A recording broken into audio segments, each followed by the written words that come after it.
फळांचा राजा म्हटल्या जाणाऱ्या आंब्याचे व्यसन नसलेले कोणीच नाही अशा आंबा प्रेमींसाठी बेळगाव उद्यान विभागाने शुक्रवारपासून 3 दिवसांसाठी क्लब रोडवरील ह्युमन पार्क येथे आंबा मेळा आणि द्राक्ष मेळा आयोजित केला आहे। भीषण दुष्काळ आणि हवामानामुळे नुकसान झालेल्या आंबा उत्पादकांना मदत व्हावी आणि मध्यस्थांच्या हस्तक्षेपाशिवाय नैसर्गिक ताजा व चवीदार आंबा थेट शेतकऱ्यांकडून ग्राहकांपर्यंत पोहोचावा यासाठी उद्यान विभागाने या आंबा मेळाव्याचे आयोजन केले आहे। रासपुरी, मल्लिका हापूस, केसर, रत्नागिरी, नीलम, बेनेट हापूस, इशाड, तोतापुरी विशेषतः बेळगावचे आंबे गर्दीला आवडणारे आहेत। एकाच छताखाली देशी विदेशी आंब्यांची खरेदी ग्राहकांनी भरपूर प्रमाणात करत आहेत। फळांशिवाय मसालेदार लोणचे, तोतापुरी हे पदार्थही तोंडाला पाणी सुटणारे आहेत।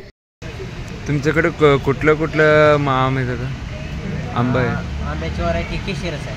केशर एक 8 एकर बाग आहे, त्यातून केशर आंबा आहे आमच्याकडे। सेंद्रिय ही पिकवणी असते। व्यापार कसा चालू आहे? व्यापार चांगला चालू आहे। आजचा पहिला दिवस चांगला रिस्पॉन्स आहे। हां, अजून किती दिवस? 26 आंबा आहे, आणखीन एक 4-5 दिवस आहे मोठं। अजून किती दिवस जाता येतं तुम्ही? आणखीन एक 2-3 दिवस। कुठलं गाव तुमचं? सोलापूर। सोलापूर। तुमचे नाव? अजिंक्य किशोर सरकर। संकल्प शिंदे, कन्नड अम्मा न्यूज नेटवर्क, बेळगावी।